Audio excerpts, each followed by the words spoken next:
There's a possibility.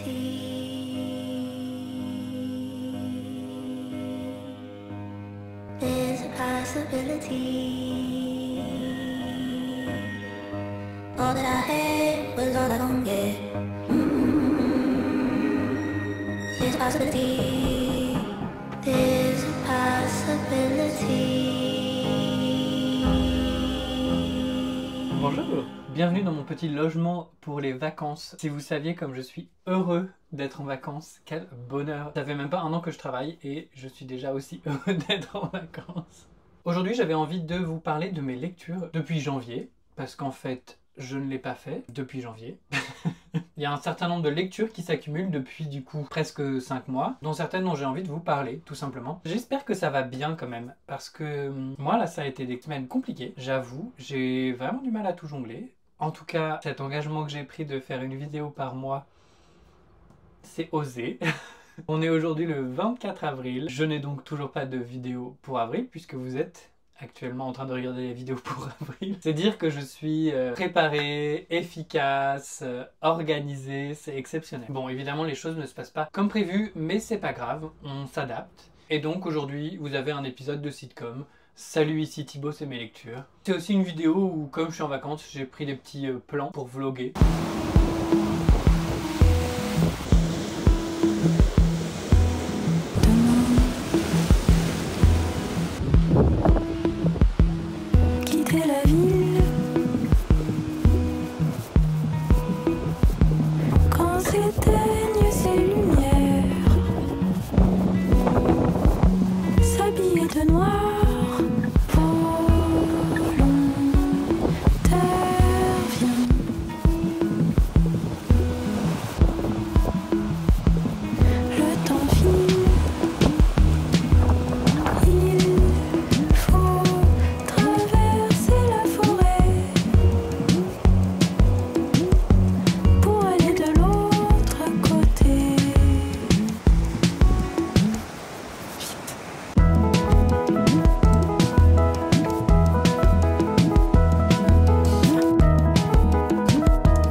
Bienvenue sur cette merveilleuse plage. Et je vais donc vous parler des livres un peu que j'ai lus depuis janvier. J'ai notamment lu Les silences ne font pas le même bruit, que j'ai adoré. C'est sûrement un peu bateau comme texte, enfin bateau dans le sens pour ceux qui sont éduqués, c'est sûrement très simple.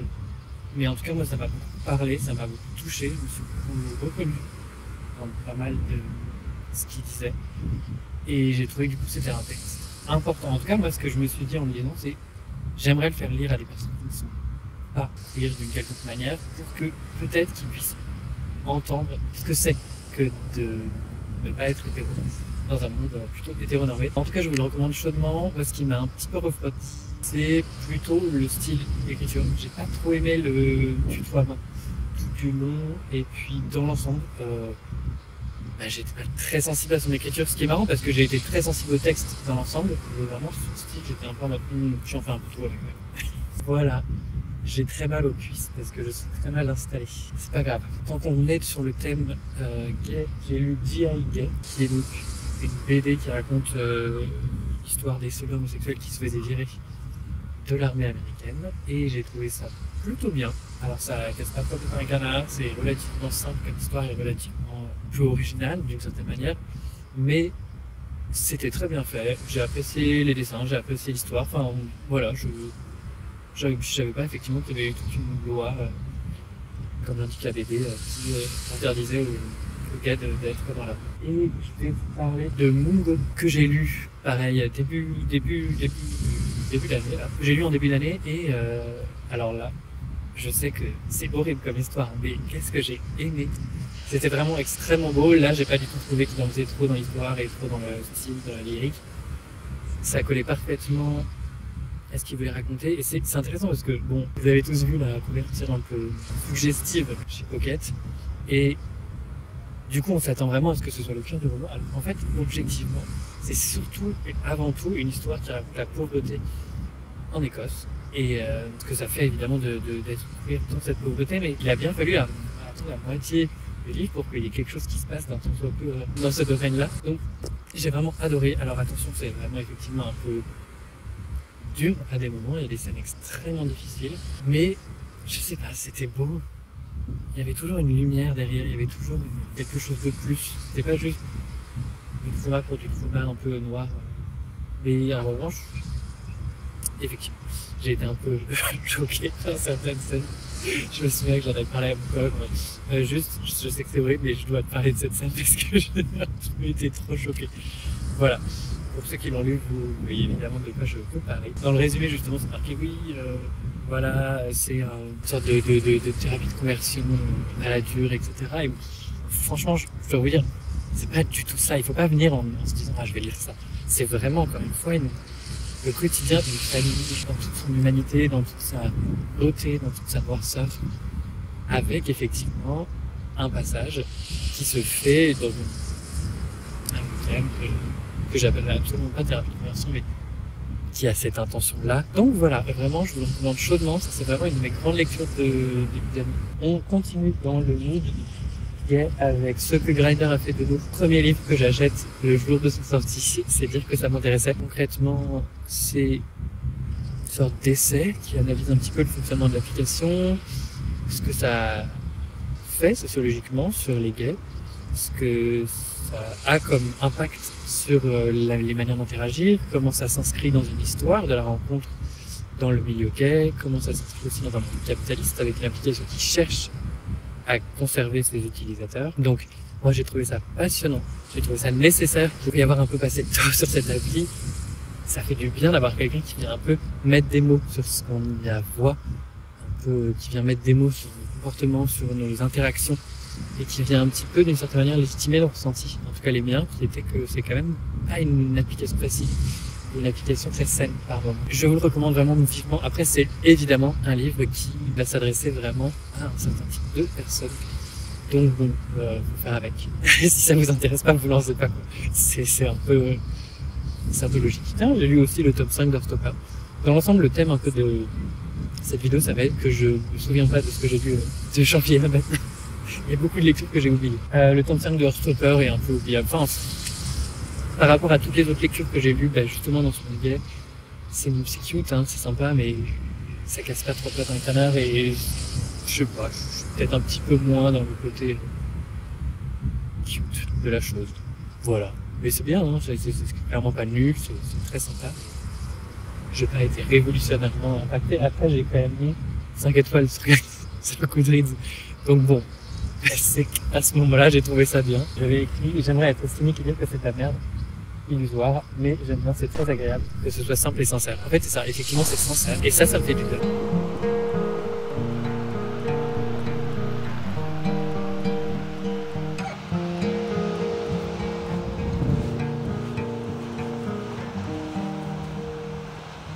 Pour la peine, il y a le soleil, l'été sous les jours. Ah oui, c'est flou. Artistique. C'est ton beau câlin pour guérir nos chagrins. Pour l'amour, il y a les étoiles tombées dans nos yeux.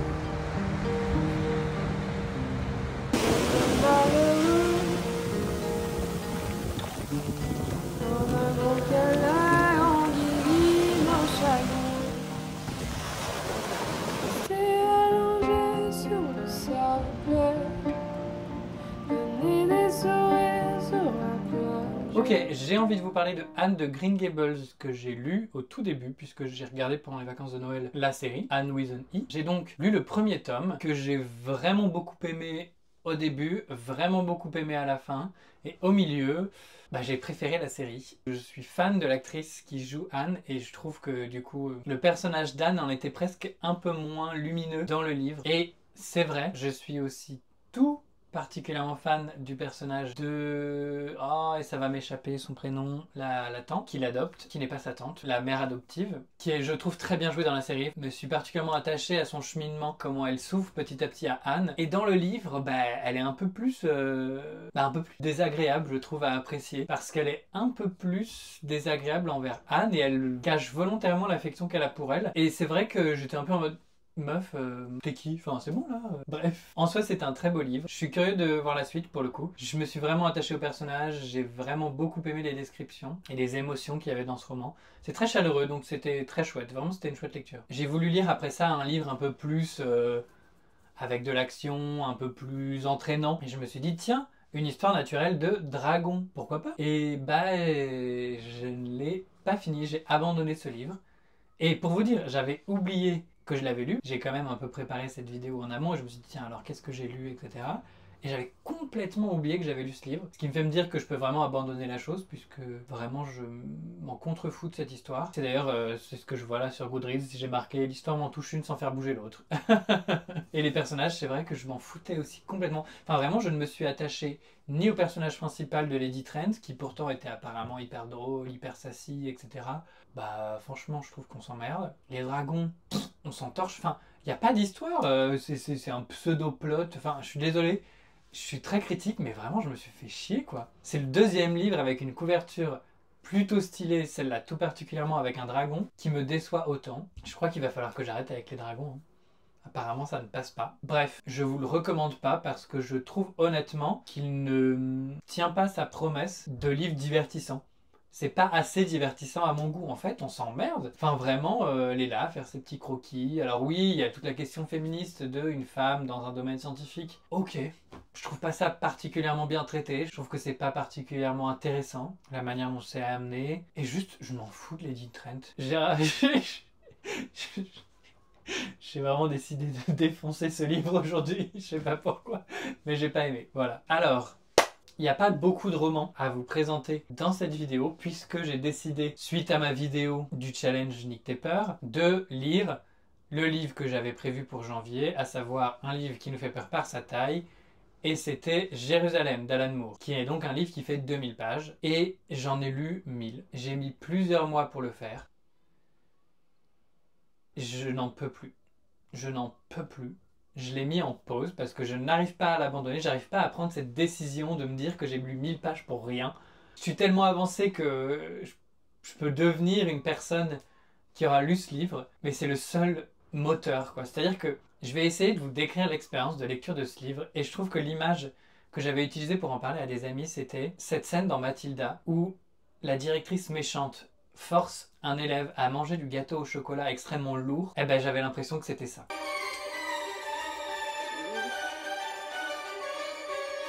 C'est-à-dire que c'est une écriture très dense, très lourde, très pâteuse, très difficile à lire et à digérer, très indigeste, exactement. Donc fatalement, c'est long. Donc au début, tu te dis ok, bon, c'est son style, j'imagine qu'en 2000 pages, il va se passer des trucs quand même. Eh bien, non. Concrètement, c'est divisé en 3 livres, 3 tomes un peu, et le premier livre fait 600 pages, et je vais vous dire on s'emmerde. C'est très très chiant. C'est-à-dire que c'est pas du tout de l'action.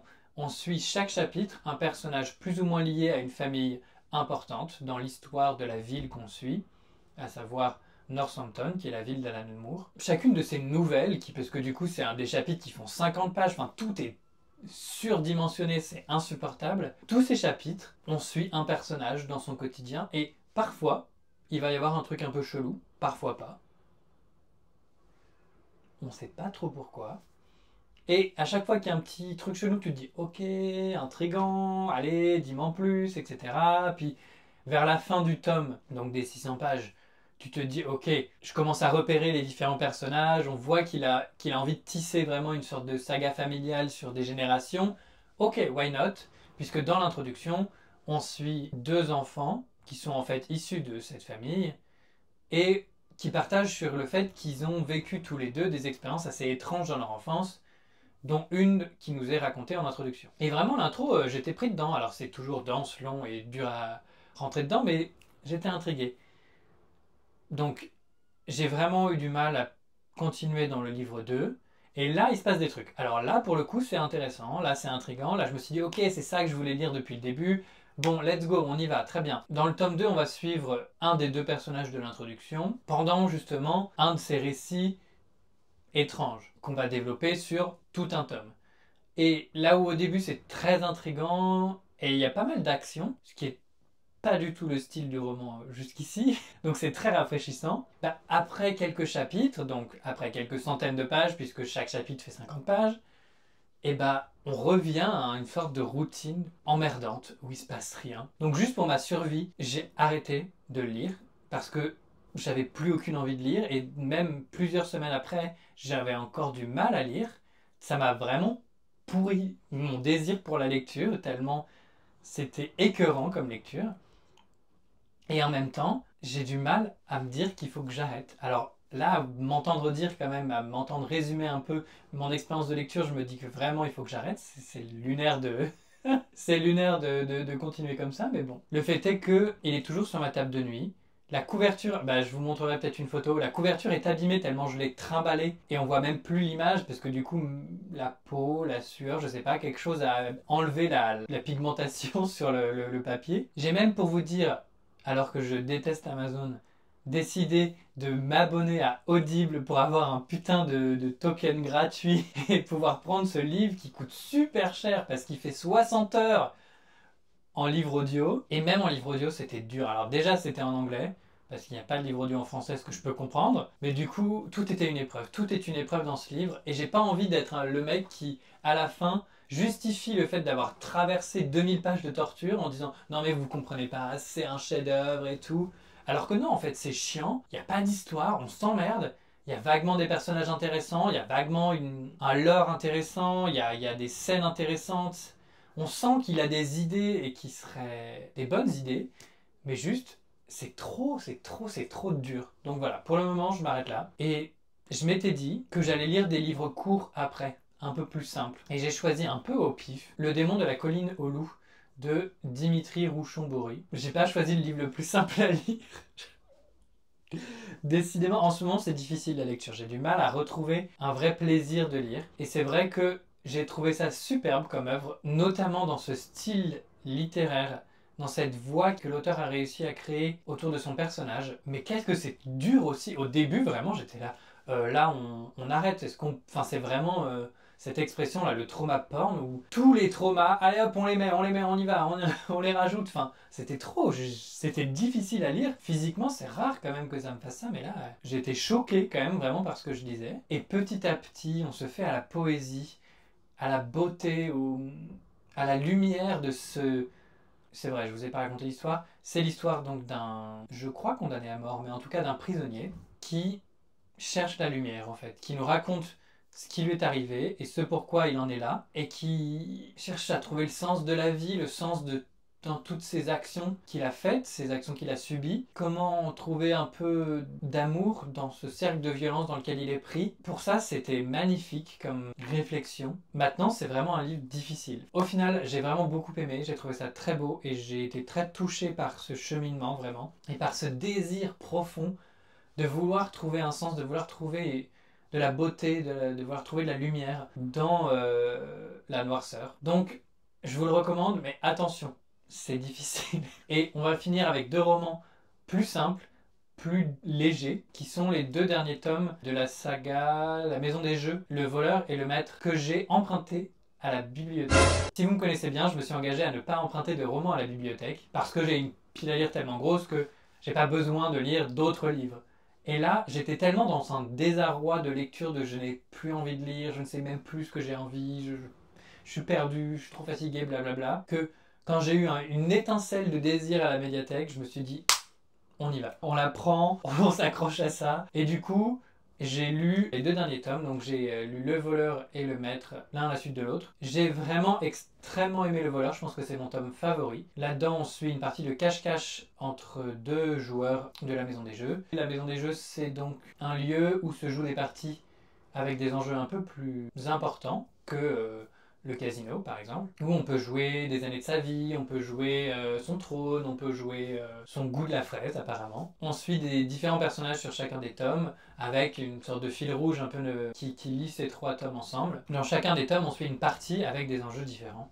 Et dans Le Voleur, c'est une partie de cache-cache. Et ce que j'ai trouvé magnifique, alors c'est déjà le style. J'ai vraiment beaucoup aimé ce narrateur, que j'imagine vraiment un peu comme un Joker, là, les cartes. Parce qu'il y a vraiment ce petit ton un peu insolent. Il s'adresse directement à nous, lecteurs. Il nous met dans la confidence sur plein d'informations que les gens ne savent pas. Enfin, j'ai vraiment beaucoup aimé ce style narratif. Et en plus de ça, j'ai trouvé très beau le cheminement du personnage principal dans Le Voleur. Très satisfaisante la partie et la manière dont on était impliqué dans cette partie. En tout cas, comment nous, lecteurs, on peut trouver ça divertissant. C'était super sympa. C'était très touchant aussi.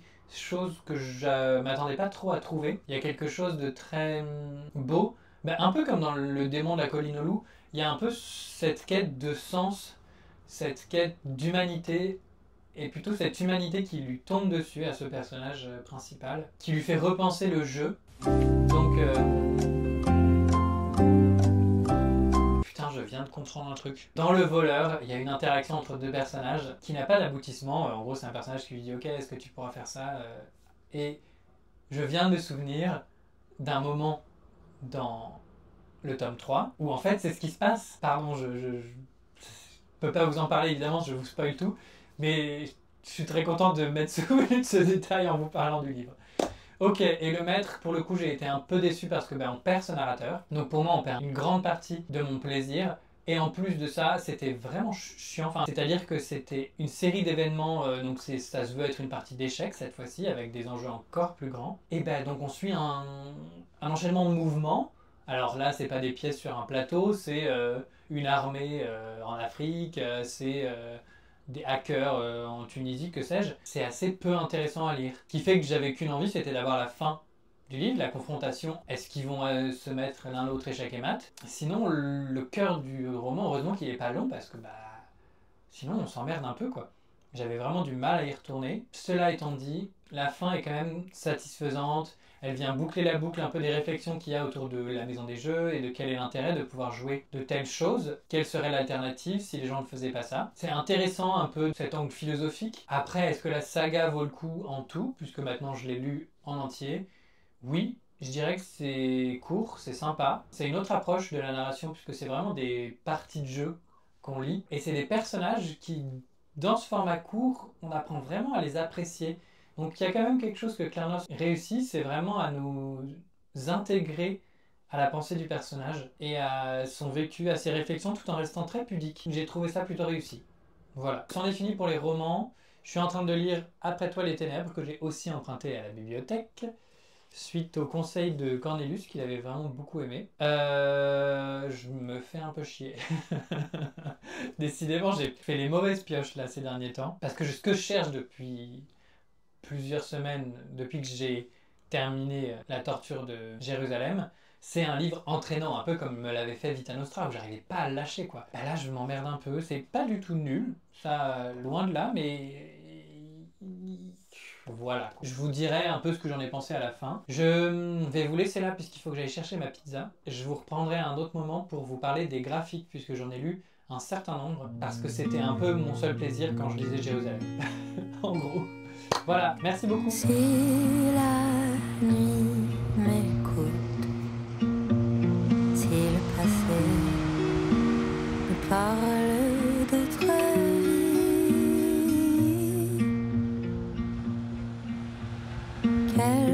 quelque chose me pousse à te chercher dans les rues de la vie. La nuit m'a donné ton visage. Je sais ton nom, je sais ton âge. Je t'attendais depuis toujours, comme s'il fallait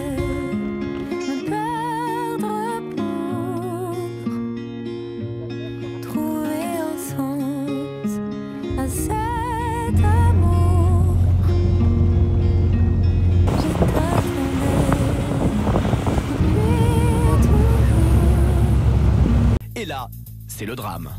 6 months later. Bonjour. Voilà. Ça fait un peu longtemps. Je vais pas mentir, ça fait plaisir de revenir. J'ai eu une petite période remplie d'emmerdes. Je vais pas mentir, c'était pas évident. J'ai vraiment un peu perdu goût à la vie, à tout, à la lecture, à faire des vidéos, à faire du montage. J'ai un peu réalisé que j'aimais pas trop la vie que j'avais, le taf que j'avais. Donc, beaucoup de réflexions ont été entamées et sont en cours d'achèvement. En tout cas, je suis en recherche de réponses. Ces derniers jours, ces dernières semaines ont été un peu portés par le fait d'essayer de retrouver du plaisir à lire, du plaisir à faire des choses, en fait. Voilà, aujourd'hui je me dis, allez, on fait une vidéo, j'ai fini le montage du vlog que vous avez vu juste avant, que j'ai absolument pas fini à l'époque. Je me suis dit qu'il fallait quelque chose un peu pour clôturer et que je pouvais pas réapparaître sur YouTube comme ça, juste avec un vlog sans explication de pourquoi c'est un vlog en avril. Donc je me dis, c'est la saison, autant en profiter pour faire ce petit bilan de mi-année, autrement appelé le Mid-Year Freak Out Book Tag, que tout le monde déteste dire. C'est assez drôle de voir que chez tout le monde, c'est une plaie. Bref, je me suis dit que c'était une bonne manière aussi de revenir un petit peu sur l'année, même si vous allez voir, mon année de lecture, c'est la cata. Ça tombe bien puisque c'est la première question du tag. Comment s'est passée mon année de lecture jusqu'à présent? En fait, j'ai fait le point là du coup tout à l'heure. Non seulement j'ai pas beaucoup lu, ce qui est pas drama, mais ce qui me déplaît un petit peu. J'ai lu 12 romans. Bon, on s'en fout des chiffres, mais je suis un peu déçu. Pourquoi? C'est une bonne question. En fait, je suis pas fondamentalement déçu du nombre. Je suis déçu que j'ai lu 12 livres parce que j'arrivais plus à lire, parce que je trouvais rien qui m'intéressait. Je dirais que le gros problème a été Jérusalem. J'en ai longuement parlé dans le vlog, donc je vais pas revenir dessus, mais vraiment. Alors, certes, à côté de ça, ma vie devenait un peu déprimante. Ok, mais juste lire ce putain de bouquin, ça m'a pompé toute mon énergie, tout mon désir. Et après, j'ai pas du tout réussi à reprendre des livres qui me plaisaient. C'était vraiment chiant. Parce qu'à chaque fois, je me disais, allez, j'ai envie de retrouver un livre qui me donne envie de lire. J'ai pas été chanceux, malheureusement. Ce qui m'a d'autant moins donné envie de faire des vidéos, puisque je n'avais pas grand-chose comme matière, en fait, tout simplement. Donc, en gros, ça se passe pas très bien. J'espère que la deuxième moitié va mieux se passer. En tout cas, là, je suis en train de lire La Couronne des 7 Royaumes. Ça fait 3 jours que j'ai commencé à peu près. J'ai lu 170 pages. Ça n'était pas arrivé depuis longtemps, je vais pas vous mentir. Donc voilà, j'ai peu lu vraiment pendant ces 6 mois. J'avais pas du tout envie de lire, j'avais pas envie de faire grand chose. Donc j'ai beaucoup joué aux jeux vidéo. Si jamais ça vous intéresse, je pourrais en parler dans une autre vidéo. Voilà un peu pour mon année de lecture, qui est donc un peu un fail, ou en tout cas qui est très affectée par fatalement le reste de ma vie, qui est aussi en mouvement. Tout est dans le mouvement. La question suivante, c'est quel est le meilleur livre que vous avez lu jusqu'à présent? Déjà, j'ai pas lu beaucoup de livres que j'ai aimés, ce qui est quand même chiant, hein, de se dire ça, mais bon. Je dirais qu'il y a 2 choix. Ça va être un peu entre ces deux-là. Et comme je pense que je vais parler de Mungo plus tard dans une autre question, on va parler de ce que Grindr a fait de nous. Je me serais jamais imaginé dire que ma meilleure lecture de 2025 pour le moment, c'est de la non-fiction. En fait, j'en ai déjà parlé dans le vlog, donc ça va être une redite. Mais moi, j'ai l'impression que j'en ai parlé il y a si longtemps, parce que c'était il y a 4 mois. Pour vous, c'était il y a 10 minutes. C'est effectivement une analyse de l'application de rencontre Grindr, tous ces mécanismes, tout ce que ça vient affecter dans les relations gays aujourd'hui. C'est vraiment passionnant. Si ça vous concerne un tant soit peu, je vous le recommande vivement, puisque ça parle beaucoup de nos expériences sur cette appli. En tout cas, moi, c'est venu mettre beaucoup de mots sur des réflexions que je me faisais un peu seul, et ça m'a un peu rassuré de me dire, ok, en fait, je suis pas seul à penser qu'il y a quand même 2-3 trucs qui questionnent. Donc, je vous le recommande. Ensuite, et c'est pas mal, puisque j'ai pris les questions chez un booktuber anglophone qui parle aussi beaucoup de manga. Et donc, il a mis une question sur quel est le meilleur manga que vous avez lu jusqu'à présent.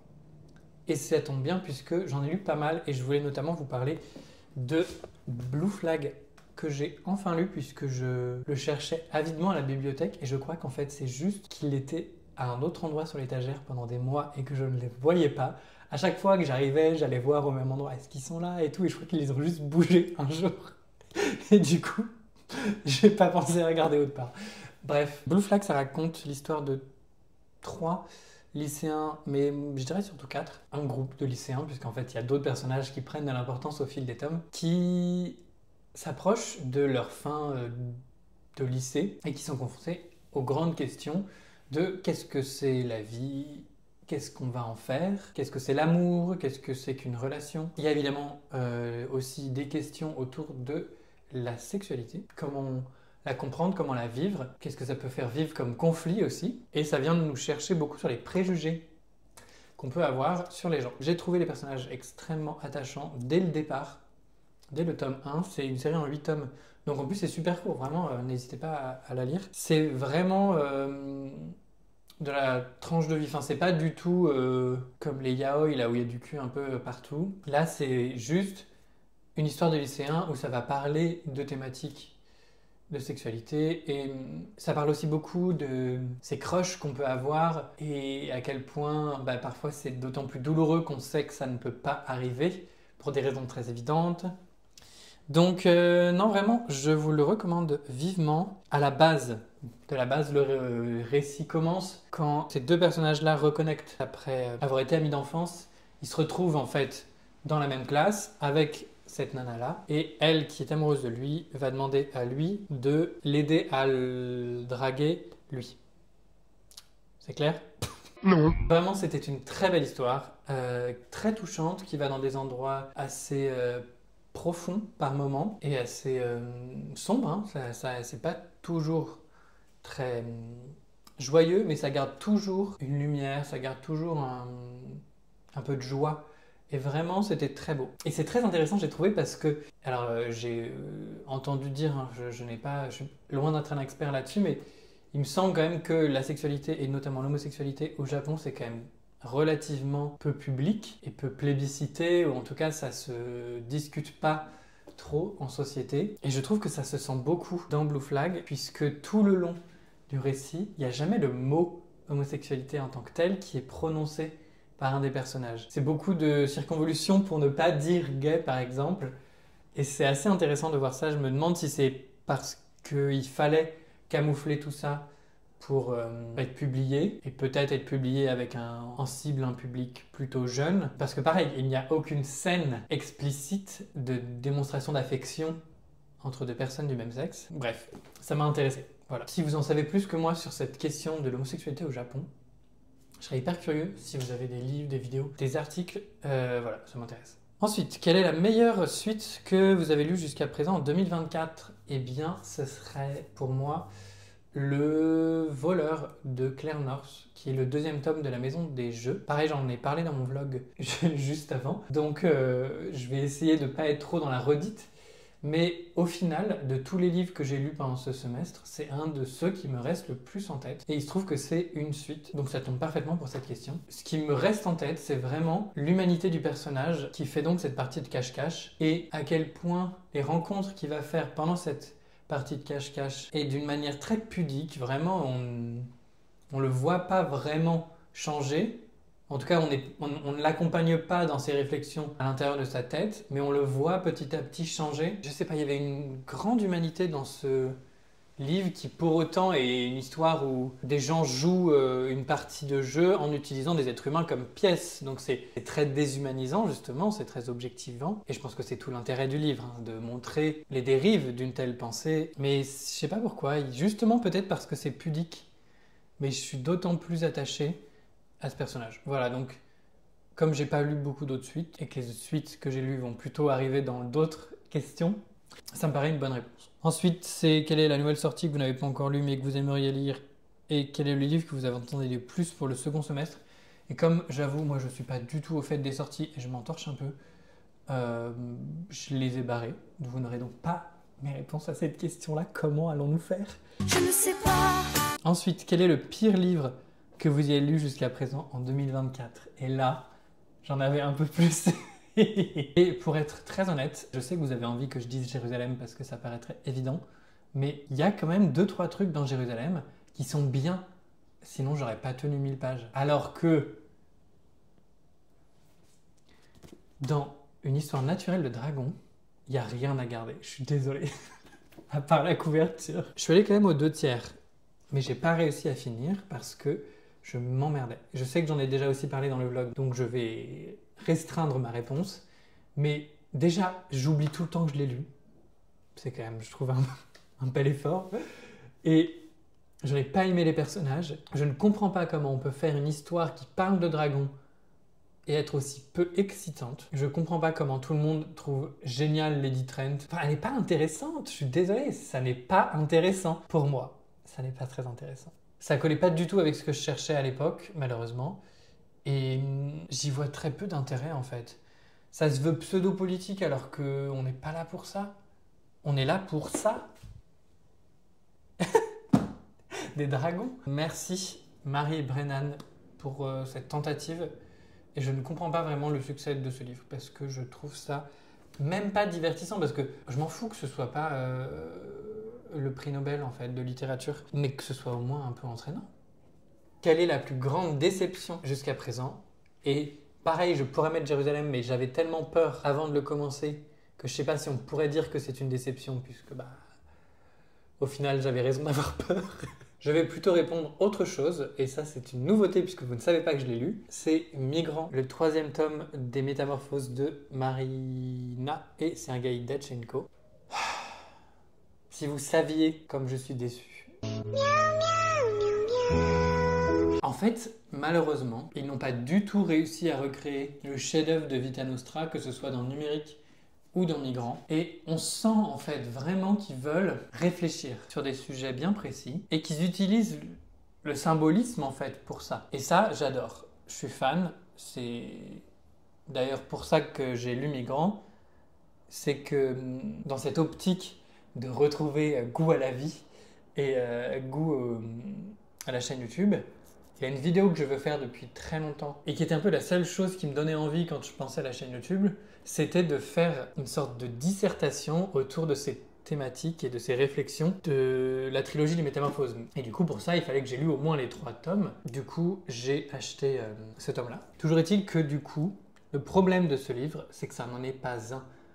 Il n'y a pas vraiment d'histoire. C'est très très confus. Alors c'est toujours un peu difficile de comprendre ce qui se passe dans les Métamorphoses, parce que c'est jamais très normal. C'est jamais des poncifs, c'est jamais des clichés, c'est jamais des normes qu'on retrouve un peu partout dans la SF. Ce qui fait que on est obligé un peu de se créer des nouveaux repères, c'est normal. Mais en l'occurrence, peut-être que je peux vous faire un petit résumé, même si je trouve ça bien d'y aller un peu les yeux fermés. Là, on suit donc Crocodile, c'est son prénom. Enfin, c'est pas son prénom, il s'appelle Andrei, mais tout le livre, il est appelé Crocodile parce que c'est un surnom, bref, on s'en bat les couilles, a été sélectionné pour participer à un programme de migration sur une autre planète. Et le prix à payer pour faire ce voyage, c'est 2 ans de la vie de Crocodile qu'il oublie. C'est-à-dire qu'au moment où il prend la décision de partir, les 2 dernières années qui viennent de l'amener à cette décision, il les oublie. Et donc, le crocodile qui arrive sur cette nouvelle planète ne sait pas pourquoi il a quitté la Terre. Et on pourrait se dire, intriguant ce petit mystère. Bon, n'en attendez vraiment pas trop malheureusement. Hélas, hélas, hélas. Déjà, c'est assez mal amené comme mystère de « Oh, qu'est-ce qui a pu bien se passer ?» On sent que ça le préoccupe, mais c'est tout quoi. Et en plus de ça, comme toujours dans les livres, je trouve, des Diatchenko, il n'y a pas beaucoup de réponses qui vont être amenées et on va suivre l'intégration de Crocodile à cette nouvelle société. Et c'est ça vraiment qui est intéressant. C'est comment fonctionne cette société, qu'est-ce qui se passe un peu derrière les rideaux, dans les coulisses. Et là, je me rends compte que je suis en train de vous dépeindre quelque chose qui a l'air intriguant. Encore une fois, ne vous attendez, je suis désolé, mais vraiment, c'est pas intéressant. Enfin, c'est intéressant, mais c'est pas du tout intriguant, stimulant. C'est vraiment, limite, un documentaire de comment il va s'intégrer à cette société et essayer d'en comprendre un peu plus le fonctionnement. Mais ils veulent tellement faire plusieurs choses en même temps et puis, au final, moi, je trouve que voilà, c'est pas un roman, c'est juste une conversation philosophique sur des thématiques comme la migration, comme le concept de la réalité, comme la quête de sens, où trouver du sens dans la vie, sur la parentalité, bon bref. C'est vraiment intéressant, si on ne le prend pas comme un roman. Sinon, vraiment, enfin, je vous assure, je n'avais même pas envie d'y retourner. C'était une galère de traverser ça. Quand je vous dis que j'ai vraiment fait les mauvais choix à chaque fois en me disant « Ok, ça va être bien et tout », non. J'aurais pu être alerté par cette couverture qui malheureusement n'est pas du tout à la hauteur des deux premières, surtout de la première, je trouve. Je sais pas ce qui s'est passé, la Talente, mais je suis pas convaincu. Bref, c'est malheureusement une grande déception effectivement pour moi. À l'inverse, quelle est la plus grande surprise de l'année jusqu'à présent? La plus grande surprise, je pense que c'est effectivement un manga que j'ai commencé là récemment qui s'appelle Le bateau de Thésée. J'ai pas encore rendu mon emprunt à la bibliothèque. Le bateau de Thésée, ça raconte l'histoire du fils d'un meurtrier qui a passé un peu sa vie à subir justement des discriminations du fait de ses origines et du crime de son père. Le crime en question, c'est l'assassinat d'une vingtaine d'élèves dans une école primaire. On ne sait jamais vraiment pourquoi son père a fait ça. Et un jour, le fils, donc le héros du livre, décide de retourner un peu là-bas en quête de réponse, on va dire. Et ce qui n'était pas prévu, c'est qu'il va se retrouver, certes, dans ce village natal, mais pas à la même époque, plus exactement, 6 mois avant le crime de son père. Et ça va être donc tout un sport d'essayer de comprendre ce qui s'est passé, de trouver le coupable et éventuellement d'empêcher le meurtre de tous ses enfants. Et déjà, je trouve le point de départ assez intriguant, mais c'est très bien ficelé et au fil des tomes, là j'ai lu 4 tomes pour le moment, c'est vraiment très bien rythmé et il y a des choses auxquelles on ne s'attend pas, je trouve, qu'on pourrait attendre un peu dans ce genre de récit de « oh là là, je retourne dans le passé pour changer les choses ». En tout cas, moi, je suis assez pris dans l'histoire et j'aime beaucoup le dessin. Les personnages sont bien, honnêtement. Il y a des belles réflexions quand même, malgré tout, sur la justice. Enfin, vraiment, je trouve que c'est très qualitatif et que ça vaut le détour, si jamais ça vous intéresse. J'ai plutôt des bonnes réussites en manga. Écoutez, ça compense un petit peu mes défaites dans les romans. Ensuite, quel livre vous a fait pleurer cette année ou quel est le livre qui a été le plus triste? Et c'est pour cette question que je voulais garder Mungo, qui est incroyablement triste, je trouve, par moments, et tellement lumineux dans la noirceur qu'il décrit. C'est vraiment très très bien. Je sais que je l'ai aussi parlé dans le vlog, donc je ne vais pas m'étaler. Mais ça fait partie des livres qui me restent en mémoire, et je pense qu'il me restera en mémoire longtemps. C'est vraiment une très belle histoire, avant tout une histoire familiale, personnelle, et vraiment un récit initiatique du passage à l'âge adulte, avec violence et en même temps espoir. Voilà. Quel est le plus beau livre que j'ai récupéré cette année? J'aurais voulu vous montrer Vermis, que je trouve super beau, super intéressant. C'est... Pour ceux qui n'en auraient pas entendu parler, le principe c'est que c'est un guide pour un jeu vidéo, comme on pouvait en avoir avant les guides sur internet. Et donc Vermis, c'est le nom du jeu vidéo. Et on a le premier volume qui est donc le début du guide, qui est un guide de jeu vidéo dans l'essence, parce que c'est pas non plus, il n'y a pas marqué genre appuyez sur le bouton, mais ça va nous indiquer quoi faire, qu'est-ce qu'on va trouver comme monstre par exemple dans telle région, quelle classe on peut prendre pour commencer. Tout ça dans un univers de dark fantasy qui est vraiment phénoménal, avec une ambiance qui est très maîtrisée et des dessins qui du coup mettent vraiment en vie cette ambiance-là. Vraiment, je vous le recommande. Il se trouve qu'on est le seul pays en France, on est le seul pays au monde, de ce que Andy Goodreads, à avoir traduit Vermis, parce qu'à la base c'est vraiment un pélo sur internet qui s'est marré à faire ça. Enfin, c'est pas du tout un truc énormissime. Et je sais qu'il y a un deuxième tome, et j'espère qu'il sera traduit aussi en France. En tout cas, j'ai hâte de lire la suite. Et sinon, un truc que je peux vous montrer, c'est une BD qui est certes horrible, mais je sais pas, je trouve l'objet vraiment très beau. L'Enfantôme, je crois pas vous en avoir parlé, puisque mon intention était d'en parler dans la suite du vlog que j'ai jamais filmé. C'est la troisième entrée dans une sorte de triptyque que fait Jim Bishop sur l'enfance. Là, on va parler beaucoup de harcèlement, de difficultés scolaires, de problématiques familiales et parentales, comment réparer un peu ces traumas-là. C'est très horrifique par moments, très fun par d'autres, très beau encore. C'est vraiment réussi, un peu comme l'avait été Lettres perdues, qui était donc le premier. Le seul que je n'ai pas lu, c'est Mon ami Pierrot. Mais vraiment, c'est toujours des beaux objets. Je suis très heureux. On me l'a offert pour mon anniversaire et donc ça remonte vraiment à février. Mais voilà, pour les livres, sinon il n'y a pas beaucoup de beaux livres que j'ai achetés. Une des raisons pour lesquelles j'ai choisi cette liste de questions, c'est qu'il parlait aussi des vidéos. Alors je vais pas vous faire l'affront de vous dire quelle est ma vidéo préférée de l'année, puisque j'en ai fait peu, même si je pense que celle avec Clara, juste parce que c'est tellement un plaisir de filmer avec elle, gagne ce spot-là. Ce qui m'intéresse, c'est la question suivante, c'est avez-vous hâte de réaliser des vidéos? Et la réponse est oui. Je suis très content là de filmer et j'étais très content de faire du montage, chose que j'avais pas ressentie depuis presque un an. Donc plutôt bon signe, parce que c'est très beau de vouloir filmer, mais en fait faire le montage ça prend du temps. Et si j'avais pas envie de prendre ce temps-là, bah, ça prend d'autant plus de temps. Donc voilà, ça c'est sûr, j'ai vraiment envie d'en faire d'autres. Je ne sais pas si je vais pouvoir tenir une vidéo par mois, en vrai j'en sais rien et je vais pas faire des pronostics, on verra. Ce qui est sûr c'est que j'ai ce désir-là. Et j'ai des idées de vidéos qui prennent du temps, alors donc notamment, c'est la question suivante, avez-vous des objectifs pour votre chaîne d'ici la fin de l'année? La réponse c'est oui, j'aimerais bien arriver à sortir cette fameuse vidéo autour des métamorphoses, qui pour le moment est relativement floue dans ma tête, donc je ne vais pas pouvoir vous faire un croquis précis de ce que vous pourriez attendre. Ce qui est sûr c'est que j'ai envie de questionner les métamorphoses de manière générale, la thématique de la métamorphose en littérature de manière plus large, et qu'est-ce que ça peut venir symboliser pour nous lecteurs et pourquoi on y est aussi sensible. Vu que je lis pas beaucoup, je sais pas si je pourrais beaucoup faire de contenu autour de la lecture, mais peut-être que ça vous intéresserait que je parle un peu de jeux vidéo, parce que du coup j'en fais beaucoup ces derniers temps. Affaire à suivre. Peut-être que cet été j'arriverai à beaucoup plus lire, on verra. En tout cas, j'ai envie. Et c'est déjà beaucoup. Sur ce, on arrive à la fin, je vais donc conclure ces deux vidéos finalement.